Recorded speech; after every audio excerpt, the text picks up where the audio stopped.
So if you're riding in the Tour de France, if you wait till after it's over and then start to try to refuel, you're fighting an uphill battle simply to get in enough carbohydrate, to have enough hours to get refueled before the next day. And so by taking in more carbs during that exercise, you're ahead of the game in terms of refueling for the next day. And I think for cyclists, that's probably the most important benefit of high carbs.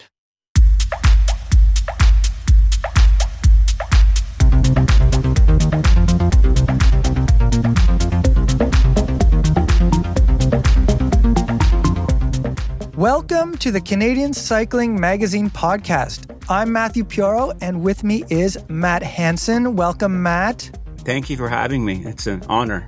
And James Bunga. Welcome back, James. Hello. Good to be back, as always.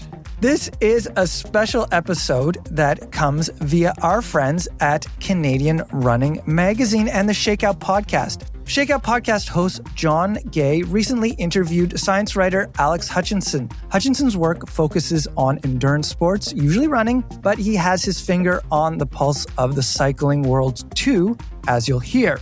John and Alex talk carbs. Carbohydrates and our understanding of how the body uses them are behind the fueling and subsequent big performances in cycling.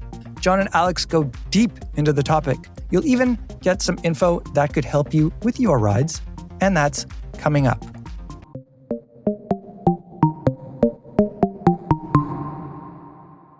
But first, a chapter is coming to a close. Liège-Bastogne-Liège recently wrapped up.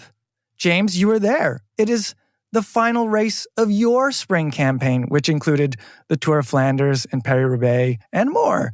How was it on the ground for you, James, at LBL? And how do your legs feel after all those races? I think after all the races, it's my back that has suffered the most. Carrying a bunch of camera gear and my laptop and kind of being a one-man band with everything I need on me at all times. It's going to take a while for my back to recover. But Liège was great. It's really interesting because the town itself is quite beautiful. It's quite different from what the rest of Belgium looks like. There's higher hills. A lot of the architecture is even older. There's a couple rivers and canals that run right through it. So it was quite a nice setting for the finish of this whole Classics campaign. It was definitely different in terms of the vibe as well. It felt a little bit more French as well, with ASO organizing it and the town itself being more French. It was great. I mean, the excitement in the air was there to see this sort of like first major showdown between Success and Pogačar, and the people definitely loved it. When they were off the front together, the crowd was going crazy at the finish. People clearly enjoying the show, really excited to see someone new challenging Pogačar, especially someone French. Overall, it was great.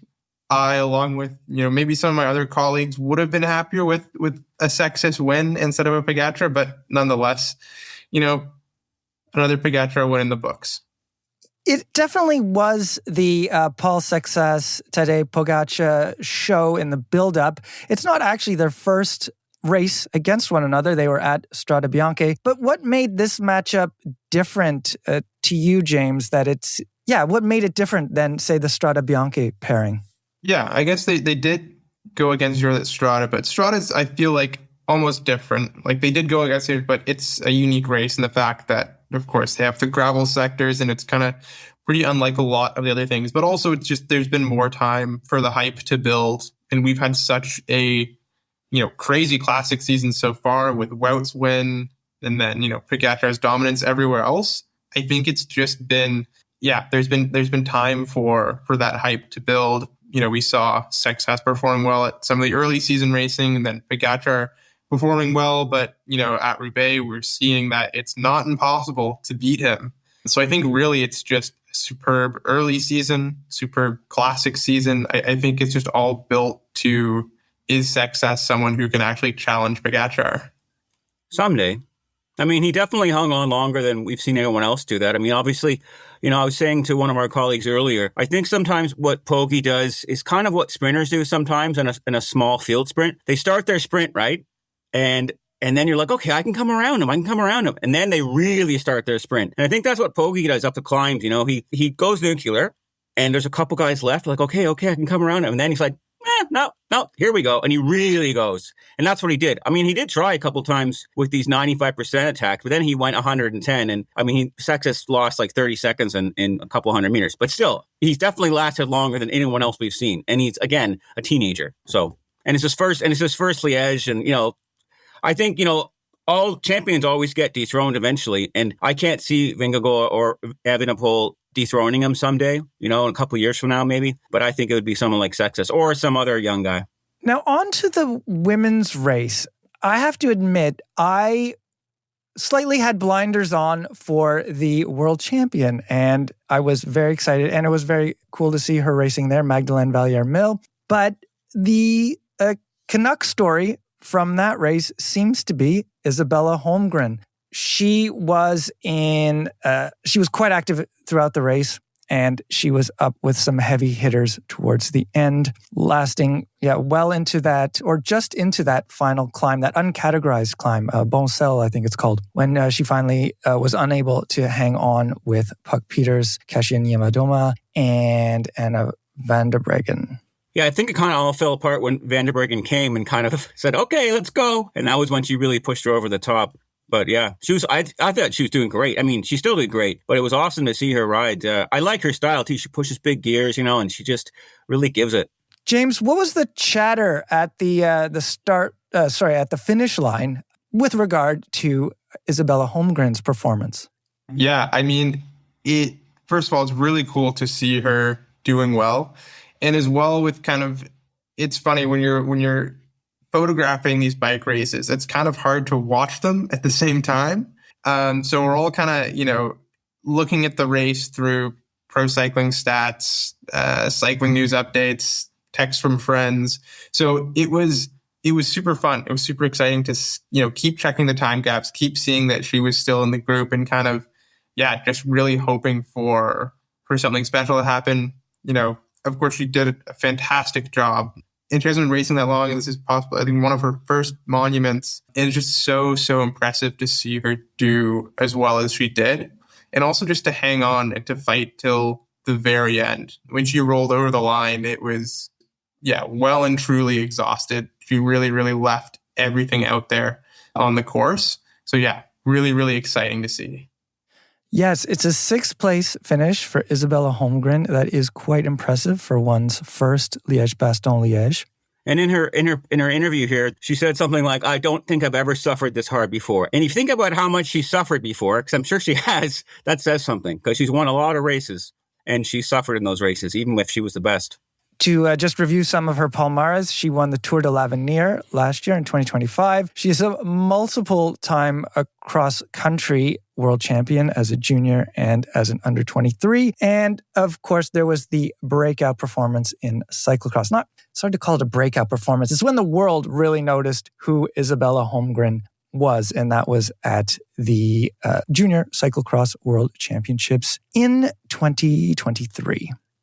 And another thing, the winner, Demi Vollering, has had a fantastic spring season, fantastic classic season. That win at Ronde van Vlaanderen was super, super entertaining to watch. She's, really dominating the women's peloton in that aspect. But as well with some of the coverage we've seen, with trying to fit in the women's races on the same day, 2 hours after the men's, the coverage isn't as great. The TV coverage isn't there. It's harder to watch at home. And what was interesting to me is that Vollering, really spoke out about that in the press conference. She talked about how there were interesting things happening all day. And she thought that, that should be on display and that ASO and the organizers, TV broadcasters need to do better to really showcase what women's cycling has to offer. It is tricky. Like as hardcore cycling fans, all of us want to see the races. The women's racing for Liège and for Paris-Roubaix, it's just way too short. We miss so much when we come in for what ASO will give us. And we by no means see the full picture of racing. We miss some exciting moves. We miss some exciting tactics. As I understand it, the people doing the math at ASO have decided you still get more viewers by doing it, putting the women's race just after the men's race. I mean, maybe that makes total financial sense, but I wish there was a better way to really showcase the sport, showcase the product. It's almost as like we're resorting to, or ASO is resorting to trickery here. We'll get you while you're here. Here's a little extra thing. We call it women's racing. But it does seem to get the short end of the short straw out of all of this. For sure, in terms of coverage, it is just not great. Yeah, and the question is, if they were on Saturday or whatever, I mean, they'd never put the men's race on Saturday. I'm sure they'd put the women's race there. But if they were on a different day, I mean, obviously, yeah, it's probably a pain for the organizers with logistics. We know that. But at the same time, yeah, I guess they could have their own discrete coverage, right? I think Flanders Classics did it better with their ability to manage both races on the same day, and you're seeing more of the action. Maybe ASO, it's time to look to see how other people are doing things. I'm going to now look very briefly, but not really, at the Giro d'Italia, because this podcast is coming out just as the close of Classic season. And the Giro is still a week and change away. The Tour of Romandy is going to happen in the interim. The start list for the Giro is still in flux. But I will mention that it's no surprise to any of our listeners. Derek G is on that list for the Giro. Everyone will remember he was fourth last year in 2025 Giro. And there were those magical 4 second places in 2023. I feel like Isabella Holmgren, another Lidl Trek rider, he's having kind of a quiet build. There's no fireworks. There's no, oh yeah, here he comes kind of moments in his races. He even had he dropped out of Catalunya because he wasn't feeling so great. So I think in terms of expectations for Derek G, it's we really don't know. And he could be coming right into form just quietly. And just based on sort of the cautionary tale that is Isabella Holmgren, don't spend too much time looking for patterns in pro cycling stats. James, were you hearing something about Michael Leonard possibly going to the men's Giro d'Italia? Yeah, so I mean, last time I spoke with Leonard, that was the plan. Of course, with everything in pro cycling and teams and team selections, it's never actually confirmed until you sign on. But I mean, he's been doing well at the Ardennes Classics. He did Fletch, he did LBL, finished solidly mid-pack, did his job, executed where he was supposed to execute. So yeah, hopefully, I mean, the team can see, he's working hard, he's doing well, he's progressing. So yeah, it would be really cool to see him start his first Grand Tour, especially alongside Derek G, who's been doing so well at the Giro, even more Canadians at the Giro. Make the Giro the Canadian race. Make the Giro the Canadian race. I mean, a Canadian has won that race, Ryder Hesjedal, in 2012. So maybe the Giro is not only pink but red and white. What is it that makes it? There's got to be some sort of climate, there's something special going on there that increases Canadian performance. The names that have been thrown around for the Giro are, of course, Jonas Vingegaard, who is the favorite without a doubt. But there are still many heavy hitters who are on the early start lists. There is Richard Carapaz, also a winner of, like Ryder Hesjedal, also a winner of the Giro d'Italia. What the Giro is to Canada, it also is to, I believe, Ecuador, the one Grand Tour that country has in the men's cycling side. Just scanning through the start lists, who else do we have here? Jai Hindley, a former winner of the Giro d'Italia, is tentatively slated to start. Anyway, we are still kind of far out, unfortunately, for that race to go into a deep dive, but that is definitely something we are excited about. Unfortunately, James, you won't be there. Your European stay is coming to a close. Any final thoughts on your spring campaign? Well, I am looking forward to being back in Canada, in my hometown of Toronto, Ontario. I've got some fearsome climbs to take on. Colborne Lodge, of course, world-renowned, takes you up to, the ceremonial loops of High Park, of which there's been so much drama and emotion and tradition. Really some great riding to go back onto. I think I will be enjoying some smoother roads. I think I've had my fill of cobbles. As much as it is an adventure to ride them, it's very, very difficult. And I'm looking forward to some smoother tarmac on my local roads. Right. You're looking forward to the potholes that the spring thaw has revealed as they've been being cooked up over the winter. Freeze thaw potholes. I'll be ready for them. You're ready for them. Amazing. All right. Let us look now to the feature interview. Usually I conduct the interview, but this time we have a crossover with our colleagues at Canadian Running. Shakeout podcast producer John Gay interviewed Alex Hutchinson, and many of you know Hutchinson. He not only writes for Canadian Running, our sibling publication, but outside as well. His beat is fitness and training. His articles have also appeared in the Globe and Mail and the New York Times. His most recent book is The Explorer's Gene: Why We Seek Big Challenges, New Flavors, and the Blank Spots on the Map.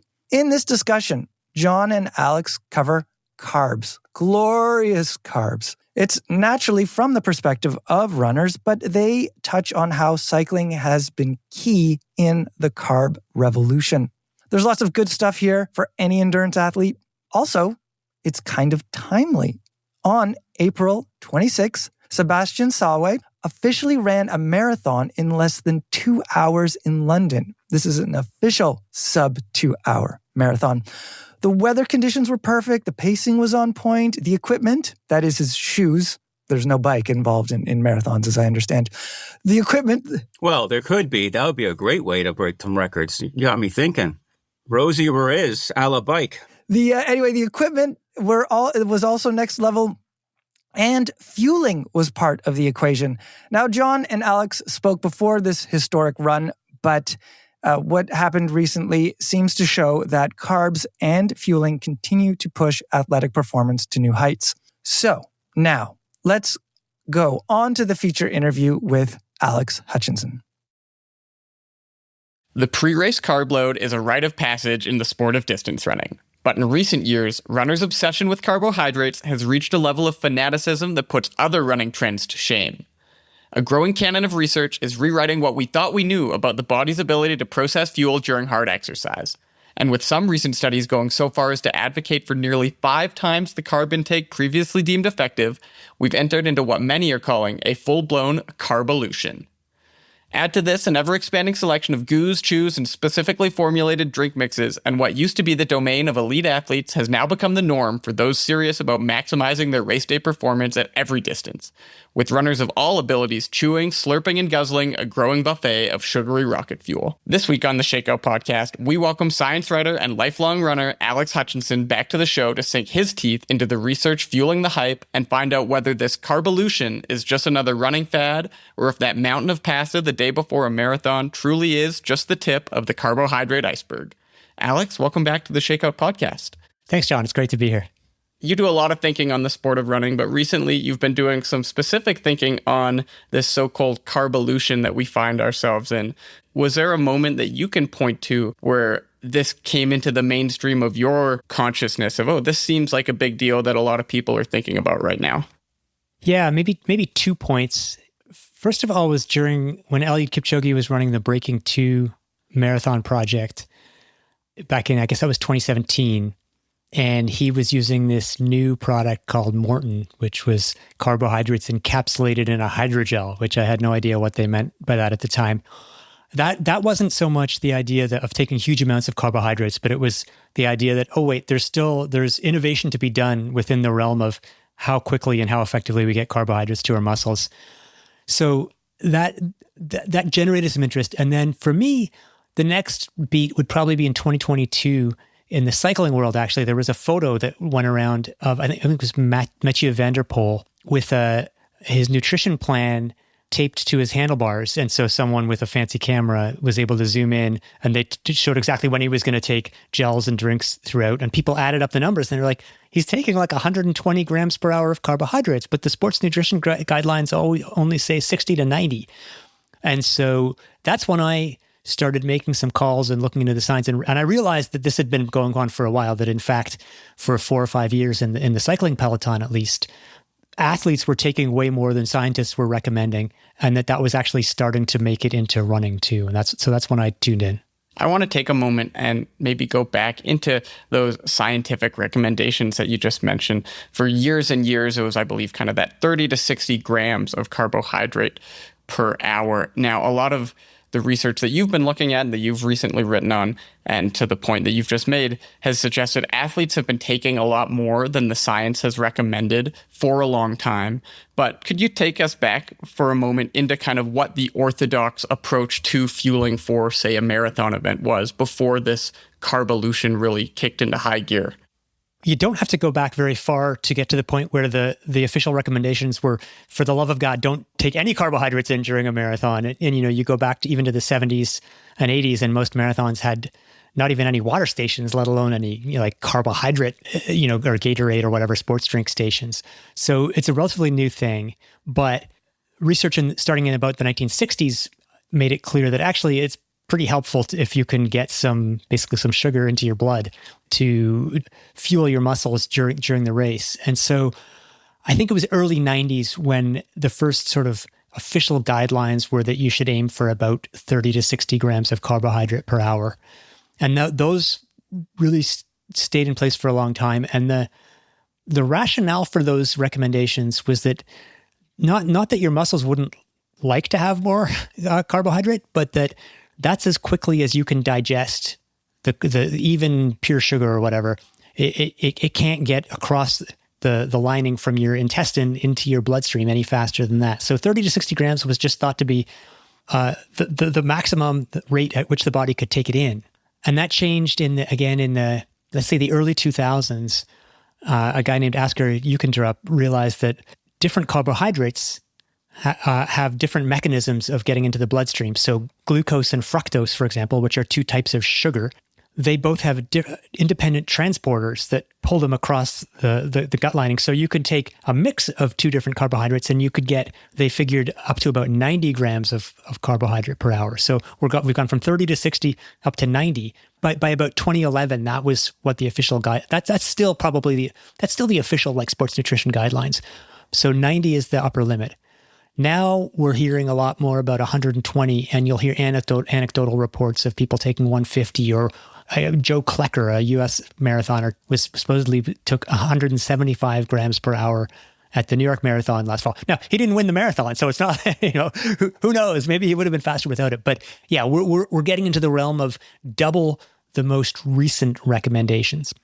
And part of that because we've now found two different delivery mechanisms, the glucose and the fructose, like you mentioned. And I want to spend some time later in the show diving into the delivery mechanisms specifically and all of the different types of carbohydrate that we can now take in. But before we get to that point, I feel like it could be important for us to ground this in what the heck it is we're talking about when we talk about carbohydrates. What are they, and what function do they have in supporting endurance performance? Can you speak to that at all for us? Yeah. So what we're talking about here is fuel for the muscles. Just like you need to put gas in a car, your muscles need fuel to run. There's 3 types of fuel we can get from food: carbohydrates, fat, and protein. Protein, we can kind of strike off the list. It's not a very good fuel. It's very good for building up your muscles, repairing damage and stuff like that. We do burn a little bit of it, but it's not a great fuel. It's not like that. That's not what you run on. If you're running on protein, you're in trouble, put it that way. So it's carbohydrate and fats that are the most common and most useful fuels. Fat is something that we all have. No offense to anyone in the audience, we all have a lot of. You can run on fat for days and days and days. The problem is you can't burn it very quickly. You can't produce as much power as you would like to use. So even though you have a huge tank of energy there, it's only coming out at a trickle. So carbohydrates are the predominant fuel for intense exercise like running. We can store a little bit of it right in our muscles in a form that's called glycogen. Also in the liver, we store quite a bit of carbohydrate, but only enough to last, ballpark 90 minutes. you don't have enough to make it to the finish line of a marathon. And the old picture would have been, you run the marathon, you deplete your carbohydrates. When the fuel tank is empty, that's when you bonk. The feeling of bonking is like, oh, I've just used my last carbohydrate. In reality, the human metabolism is pretty complex. As we run out of carbohydrates, we're starting to rely more on fat and do other things. And there's other sources of carbohydrate, like we have sugar floating around in our bloodstream at all times, like blood sugar, but there's only like a teaspoon of sugar there. So there's this very complex mechanism where the goal is to get sufficient fuel to the muscles. Carbohydrate is an essential fuel for endurance performance. We can't store enough of it. And that's where sports drinks come in. The idea is we don't have enough carbs on board, so we're going to try and be ingesting and getting it to go into our bloodstream and to our muscles in real time. It's kind of like driving along the highway with the gas station, a really long cord from the gas station plugged into your gas tank. So it's difficult. It's unwieldy. Nobody likes trying to refuel while running as hard as they can, but it makes the engine run better. Funny, that's the analogy that came to mind in my own head, was the idea of trying to keep a car filled with gas without having to pull off to a gas station. And it is a similar line of thinking when we think about fueling on the fly during marathoning. And I know that we're going to get into talking about what that looks like in theory and in practice. One more thought on the topic of fats. You talk about that being something that the body, regardless of who it is, has a relative abundance of access to, is fat. We can tap into those stores. What makes it an ineffective choice for endurance performance? Because I know that there's been studies that have tried to look at, hey, is there a way for us to tap into these fat reserves? I am good friends with race walker Evan Dunphy and remember him spending years going to Australia for the purpose of researching the body's ability to burn fat. And some of the studies that they had them doing were crazy. He was limited to 1 cup of rice a day, but he could eat as much whipped cream as his body could handle and then try and go out and simulate 50K race walk performance. So what is it about fat that makes it a less attractive option for us? A few key things. First, Evan Dunphy is still mad at me because I wrote an article about his research experiences there in these low-carb studies. And he sent me a picture of himself in Australia to accompany the article in the Globe and Mail. And he didn't realize, he just snapped a picture. He didn't realize he still had whipped cream on his face because he was literally eating whipped cream for like lunch. And so they published it and he was like, oh man, you ran that picture of me with whipped cream on my face. So the second thing that's important to say is that some people would absolutely still argue that actually a ketogenic diet, a low carb, high fat diet is optimal for endurance, and that, the scientists have it wrong. And frankly, all the Olympic athletes have it wrong.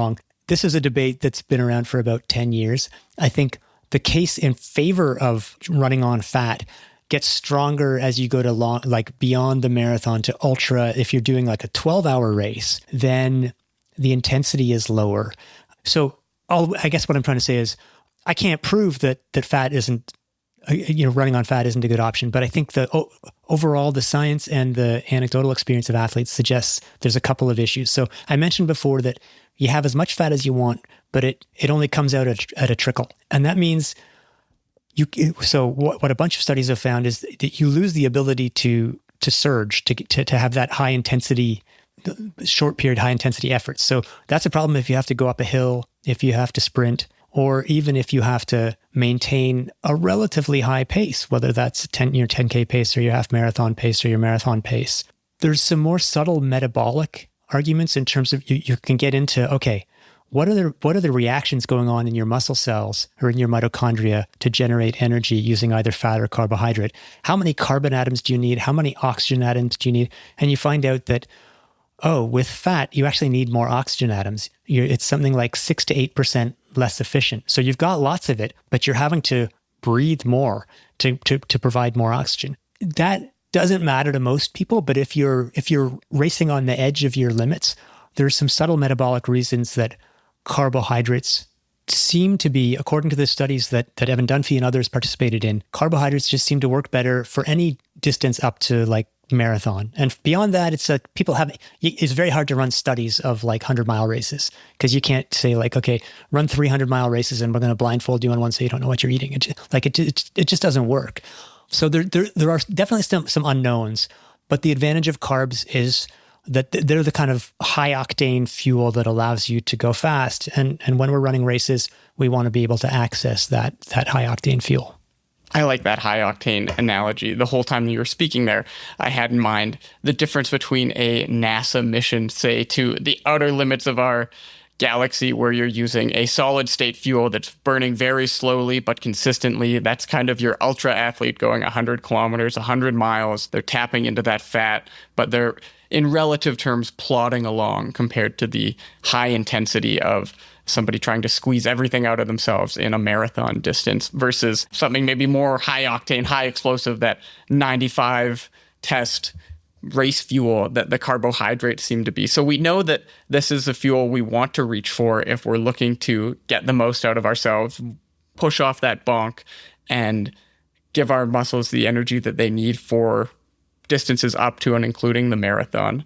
That takes us into how do we go about getting this in, and how do we make sure that what we're putting in is actually helping our body and not bringing with it the host of tummy troubles that I think are the nightmare of almost every endurance athlete, and something that no matter who you ask, if they've run, they have an anecdote of disaster in the GI department. So what are some of the most common methods of actually getting these carbohydrates, this high octane fuel, into our system so that we can use it? Yeah. So, I mean, you asked earlier, like, what's a carbohydrate? And one distinction that I didn't make is between simple carbohydrates, complex carbohydrates. So the simplest carbohydrate is basically sugar, glucose. Your body doesn't need to do anything to use it. Its fuel is ready to use. If I eat a piece of celery, that also is carbohydrate, but it's harder to break down. Your digestive system has to do a bunch of work to it before it's transmitted into the bloodstream as glucose. So when we're talking about you want to take 120 grams, or you want to take 90 grams, or you want to take 60 grams or you want to take 30 grams of carbohydrate per hour, really what we're talking about is sugar. There's different kinds of sugar, and there's debates about which kind of sugar is the best, but ultimately we're just talking about sugar. And this, Gatorade was invented in the 1960s for the University of Florida football team. It was water, sugar, salt, and some like lemon to try and make it palatable. And the salt is more or less optional for a lot of cases. Like it was sugar water. Gatorade is a multi-billion-dollar company that was invented because someone thought of sugar water, because it really works. So we're trying to find ways of getting sugar in. If you look at what cyclists can consume, or ultra runners, they're out there for longer. They're eating real food. For cyclists, even for shorter, they might be able to take bars. And for runners, because we're running, it's a high impact activity, right? Like we're jostling up and down. Some of us are bouncier than others. I happen to have a unusually bouncy stride, which is not great. It's detriment to getting anything in your mouth because it's hard to control. But yeah, digestively speaking, we're mostly talking about sports drink, which is sugar water, and gels, which is a thicker form of sugar water. There are chews, there are other ways of doing it, but really, if you're running a marathon, you're generally not eating like a baked potato or much less a plate of pasta or anything like that. Maybe just a sidebar on that plate of pasta and the idea of the carbo load. We've known for a long time, far before any of the modern science in run fueling, the importance of getting carbs in before a long event. Is that still orthodox thinking? Has that shifted at all from what you've seen, what you've read? Is there still value in loading up on carbohydrates before the activity and then continuing to supplement while we're out there? Yeah, it's a great question. So I'll go back to this distinction of where you can store carbohydrates versus what's circulating in your blood. So the goal of carbo loading is to fill up your muscles and liver with carbohydrates, again, in the form of what's called glycogen, which is just a way of storing carbohydrate. And so you absolutely want those stores to be as full as possible. You want to max that out. And then the goal of taking in carbs during the race is to maintain your blood sugar so that you're providing fuel for your muscles to use just directly without having to be stored in the form of glycogen. So both are important. Now, the origins of carb loading, again, go back to the 60s with experiments in Sweden where they would take muscle biopsies and show that, when you hit exhaustion, that corresponds to the time at which your muscles are basically empty of glycogen. And the more you can stuff in advance, the longer you can last before you hit exhaustion. So they developed this fairly elaborate carb loading protocol, which would involve, first of all, you deplete yourself. You stop eating carbohydrates for a few days, and you do some really hard runs so that you're absolutely empty. And then for the last, let's say, 3 days, you stuff yourself with carbs. And there seemed to be some evidence that by first depleting yourself, your muscles would go into some sort of starvation mode where they were willing to hold more carbohydrates in them. And so that, for when I was first starting to pay attention to sports nutrition in the sort of 80s and 90s, people had this idea of the depletion phase followed by this huge accumulation phase. It was a very complicated, unpleasant process. You were liable to get sick maybe because you were doing this elaborate thing. That has gone out of fashion. I would say the research suggests that if you're training as a marathon runner, you don't have to do this extra depletion phase because your training on its own is going to do enough of a depletion thing. And so anyway, to cut a long story short, the advice that I hear nowadays is for, let's say, 2 to 3 days, at least 1, maybe 2 days before, let's say, a marathon, eat a lot of carbohydrate.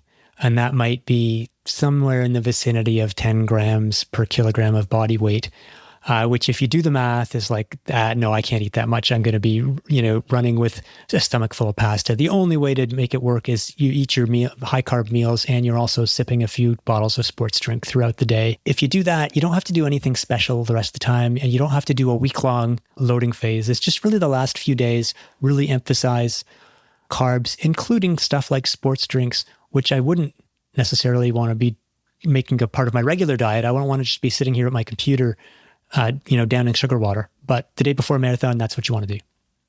Yeah, I've even heard professional marathoners talking about those last couple of days, adding in stuff like Sprite or Coca-Cola to their diet with every meal, not because they suddenly have this massive sweet tooth, but because it's the easiest way to get the extra sugar that they're going to need on race day without, to your point, having to have a 4th or 5th portion of pasta on top of their already massive intake. Again, when we're talking about anybody training for a marathon, to your point, they're probably already eating a lot all the time throughout the build. So good to know that they don't necessarily have to do a whole lot different, maybe just add a couple extra drinks in. It also brings to mind the idea of carbohydrates for recovery, which I know that you've delved into.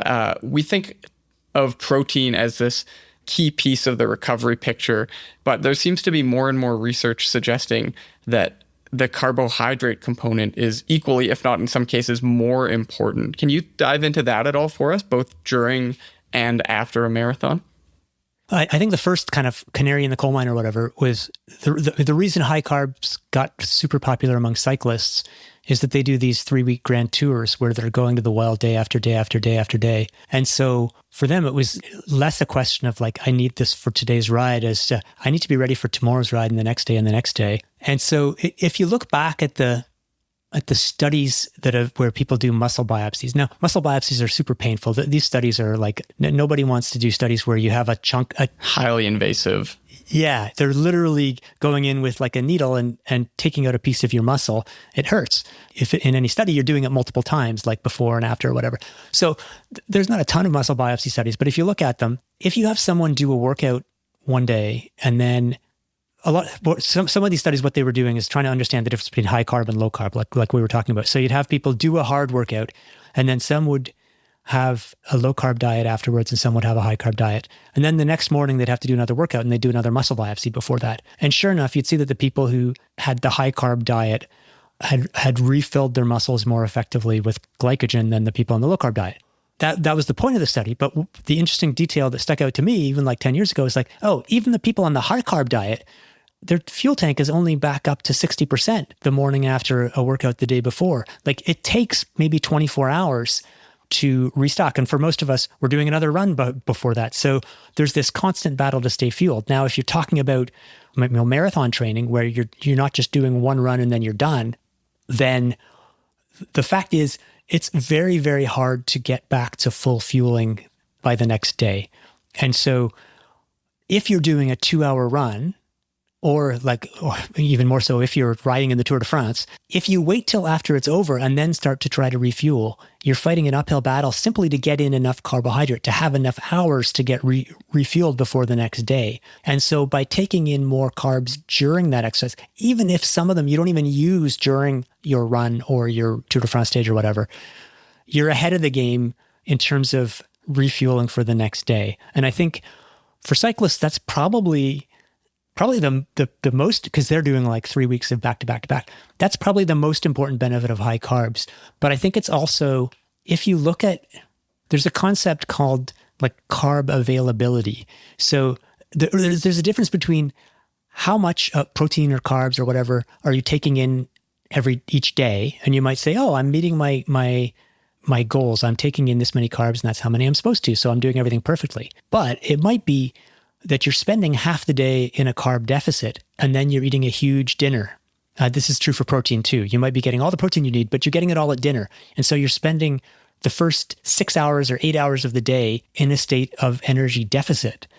And so your body is not able to recover as effectively as it would, or adapt as effectively it would, because it's just trying to deal with, we got to wait till we have more fuel. So even during training, especially long, hard sessions, taking in carbs isn't just about maximizing your performance in that session. It's making sure you're going to have enough time and carbs, or time to get the carbs in you need so that you are recovered by the next day. Even in the span of my own running career, I can think back to really a watershed moment for me about halfway through university. So this is roughly a decade ago, where the university that I was training at, sports physiologist, gave a presentation to our team and said, hey, it would be great for you to consider taking a gel halfway through your Sunday morning long run. And for all of us at that point, gels were still kind of avant-garde. There wasn't a lot of people taking them. There was a real culture on our team of almost a fasted Sunday long run, where we'd get up, we'd go do a long run, and then we'd have a big brunch afterwards. And kind of begrudgingly, we began experimenting with that single gel midway through.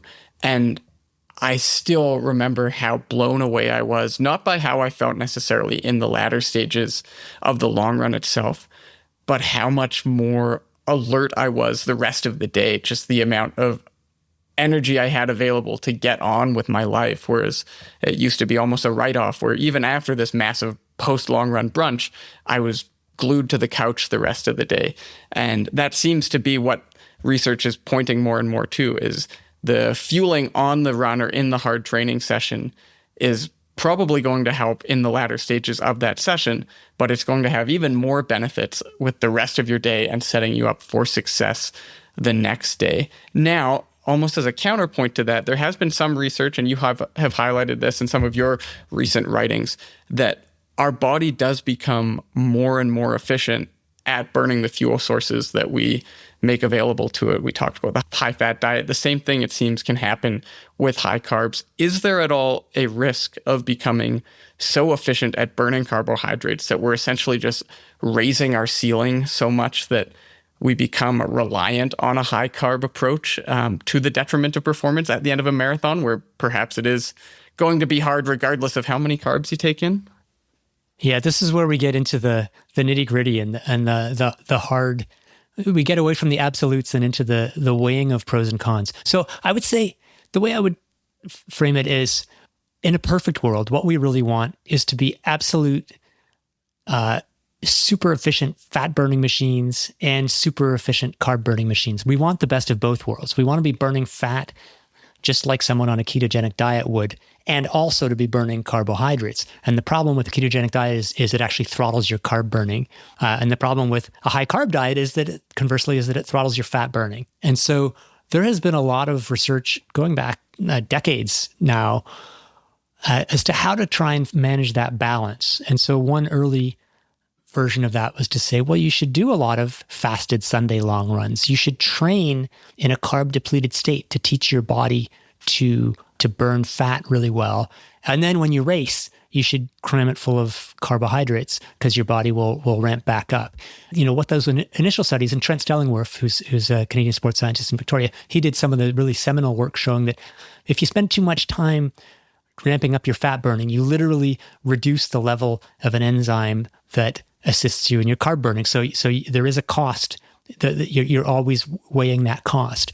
So then the next stage to that is to say, well, we should aim for providing, the phrase is fuel for the work required, or fuel required for the work, or whatever. Like you should, when you're doing a long, hard session, you should refuel. When you're going for an easy run, you shouldn't be eating or drinking, 6 quarts of sports drink. You should be only providing what your body needs.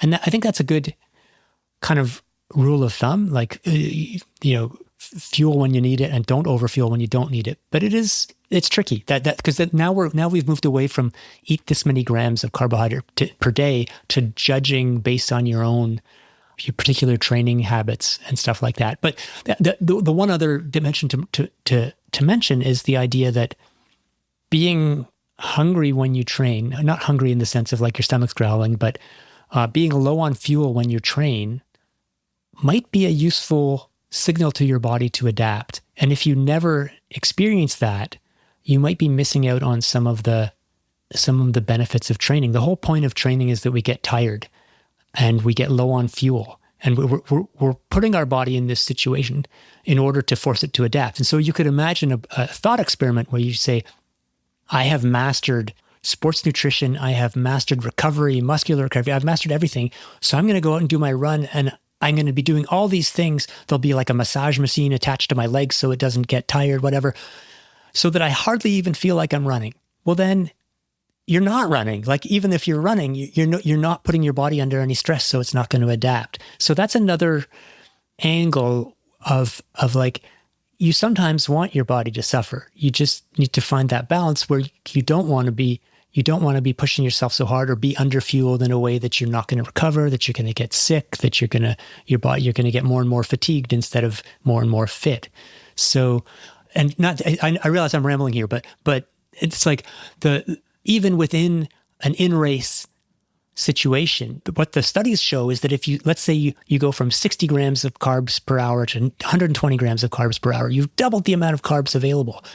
For some reason, that just means what the studies seem to show, you just start burning that carbohydrate more quickly, and you don't actually save any of the carbohydrates that are stored in your muscle, that you still burn that just as quickly. So you may just be burning through more carbohydrates in some way. So it's, I guess, zooming out a little bit, what I would say is the science of 120 grams per hour carbolution is far less definitive than the anecdotal evidence. Athletes are like, yeah, this has changed my life. It feels great. I'm running fast and the times are fast. And that's a powerful piece of evidence. But when you look at the science, it's like, it's not quite as clear as I would have thought that we're obviously getting faster. And maybe how do we balance these factors, like you said, of teaching our body to be more efficient in different ways rather than just feeding it sugar?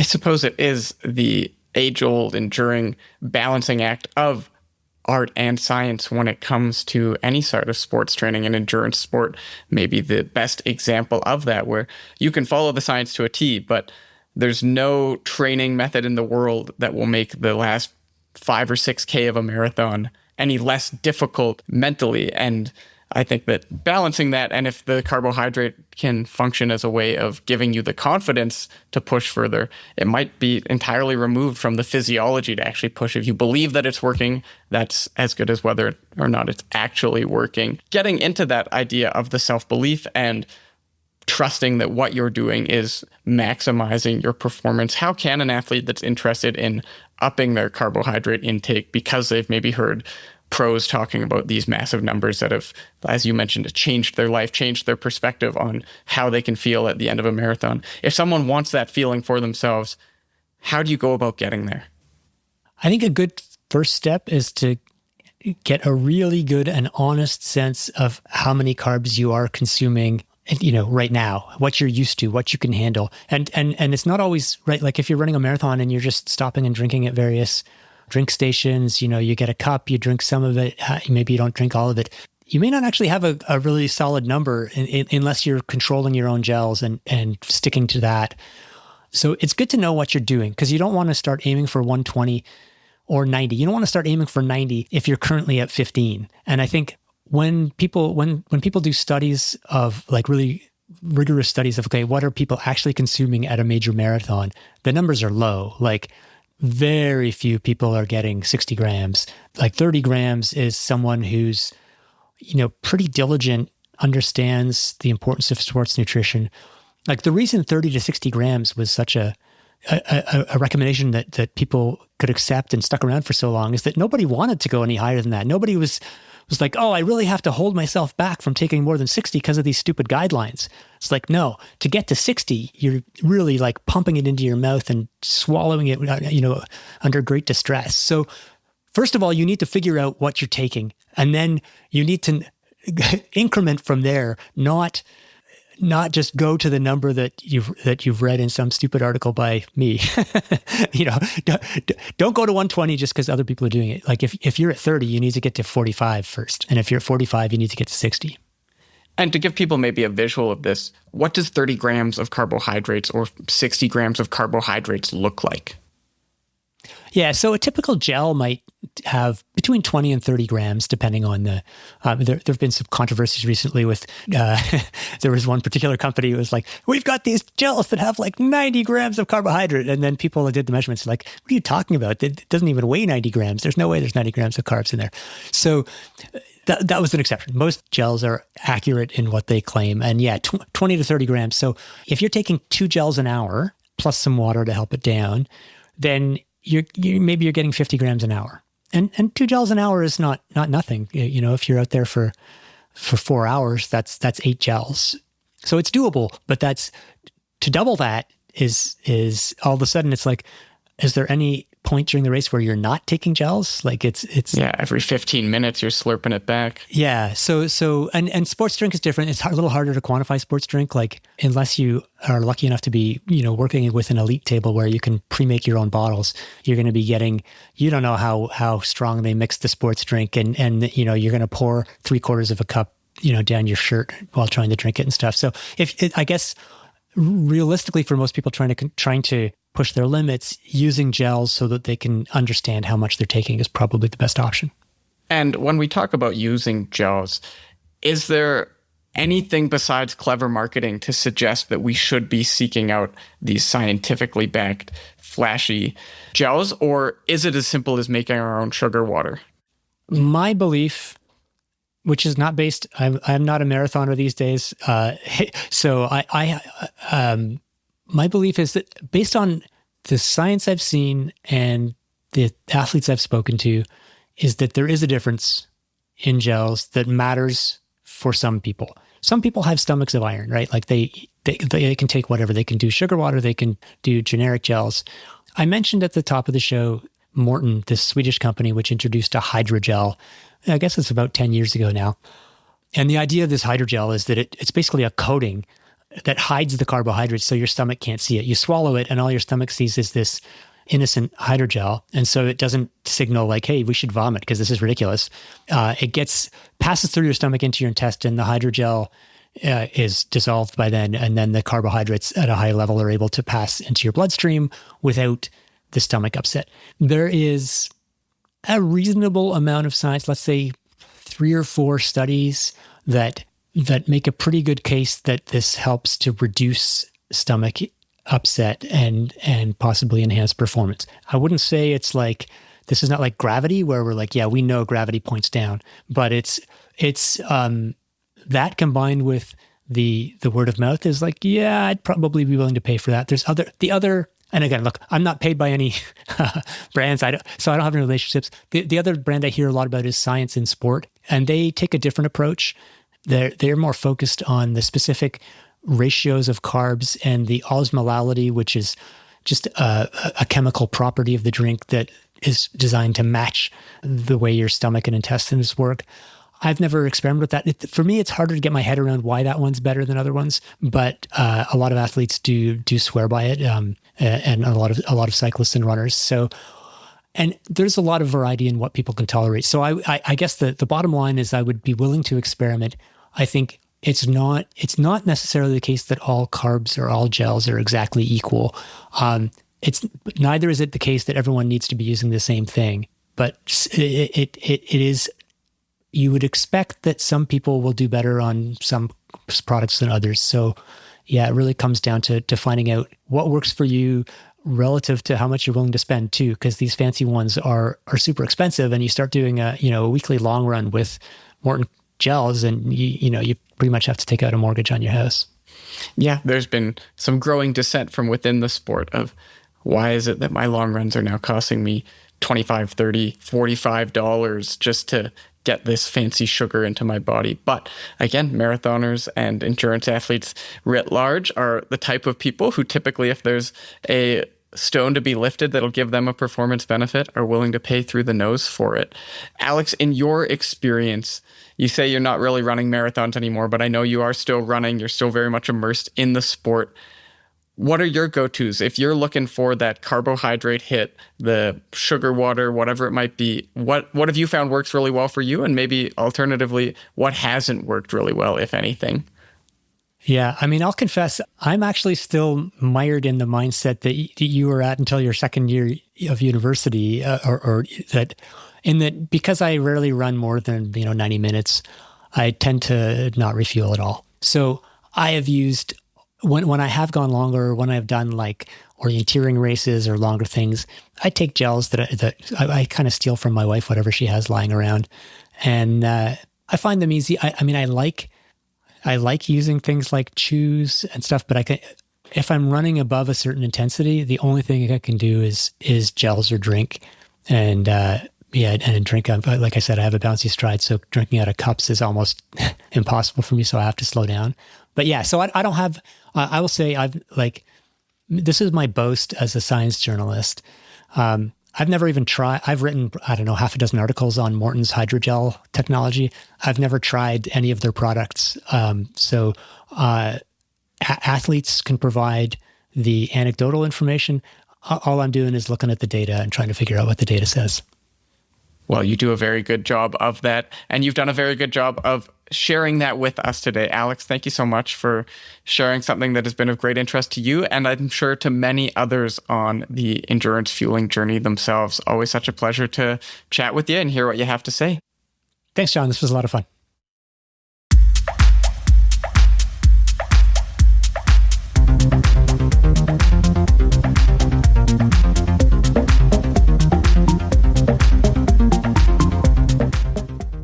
And that's the episode. It is hosted by me, Matthew Pioro. I had help from Matt Hansen. Thank you, Matt. You're welcome. And James Bunga. Thank you.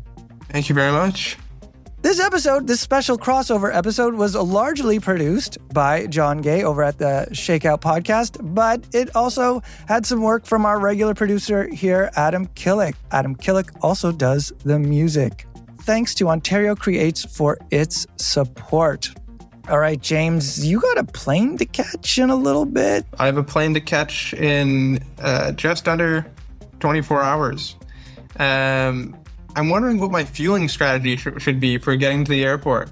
Who would have thought all it takes to go faster is just have more sugar? Fritz. Get some Fritz. Oh, yeah. That's very funny, as if carbs can help you make up time if you're running late. Why not? I mean, it'll make you faster on the bike. Surely my walk from security to the terminal could be faster. I don't know. Yeah, but it probably won't help your cab ride to the airport if you leave it too late. And I don't think running through security is necessarily a good look. I'm just thinking maybe you should just walk calmly. You might have a longer stay than you wanted. It's true. James is also the person who has advised to wear your helmet as you're going through the airport instead of packing it in your bag. Are you going to be wearing your helmet? Well, I'm going to do what I did on the flight here, which is just I strap it on the outside of my backpack, and usually that's fine. Apparently sometimes they don't like it, and if they don't like it, hey, it's just a big styrofoam hat. Good luck with your styrofoam hat in getting on the plane, and we'll see you soon. Yeah, see you very soon, Matt and Matt.